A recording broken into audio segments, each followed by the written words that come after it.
दिन के लिए, इस अच्छे मौके के लिए।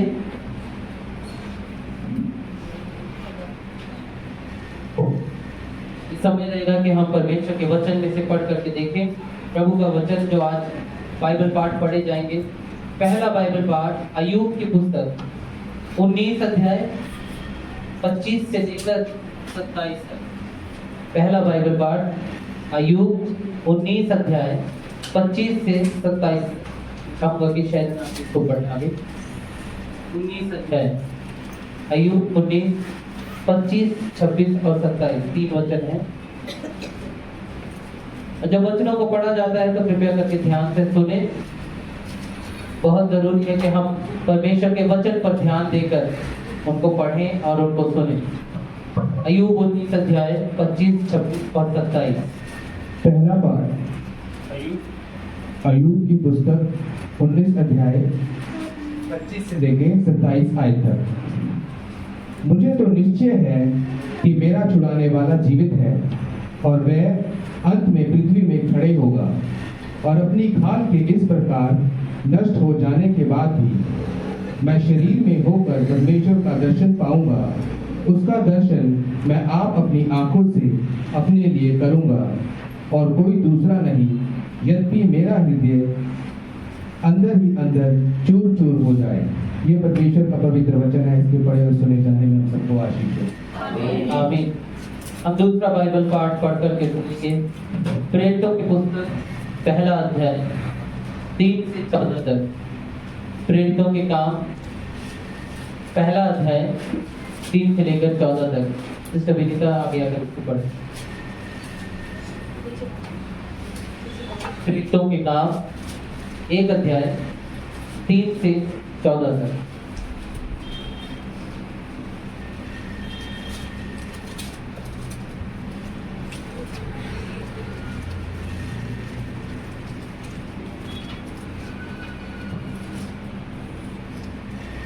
दूसरा पाठ प्रेरितों के काम उसका 1 अध्याय 3 से लेकर 14 तक।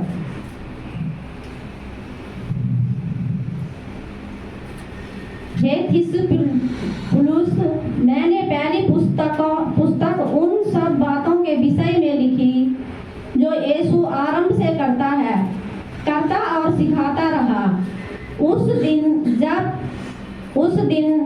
तक जब तक वह उन प्रेरितों को जिन्हें उसने चुना था पवित्र आत्मा के द्वारा आज्ञा देकर ऊपर उठाया ना गया।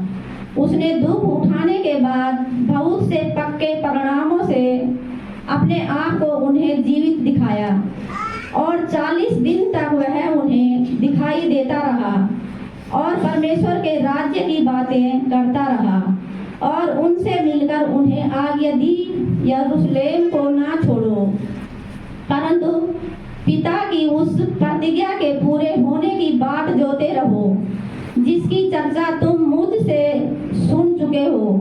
क्योंकि यूहन्ना ने तो पानी में बपतिस्मा दिया है, परंतु थोड़े दिनों के बाद तुम पवित्र आत्मा से बपतिस्मा पाओगे।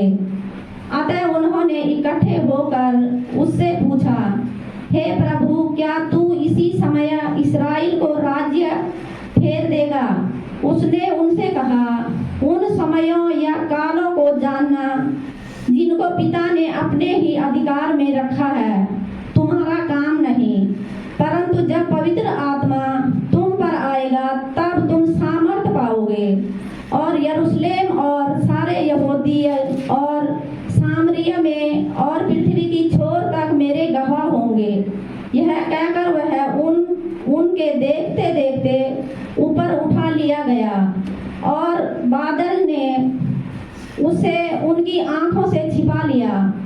उसने जाते समय जब वे आकाश की ओर ताक रहे थे तो देखो, 2 पुरुष सफेद वस्त्र पहने हुए उनके पास आ खड़े हुए और उनसे कहा, हे गलील पुरुषों, तुम क्यों खड़े आकाश की ओर देख रहे हो? यही यीशु जो तुम्हारे पास से स्वर्ग पर उठा लिया गया है, जिस रीति से तुमने उसे स्वर्ग को जाते देखा है, उसी रीति से वह फिर आएगा। ये परमेश्वर का पवित्र वचन है, इसके पढ़े और सुने जाने पर परमेश्वर हम सबको आशीष दे। आमीन। परमेश्वर को धन्यवाद।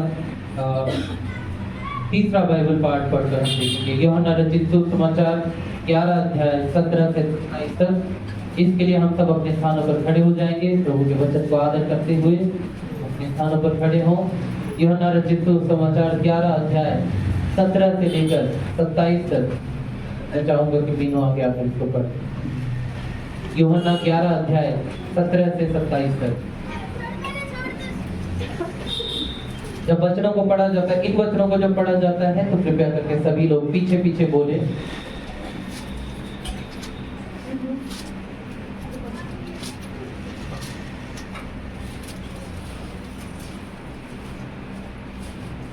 यूहन्ना रचित सुसमाचार 11 अध्याय 17 से लेकर 27 आयत तक।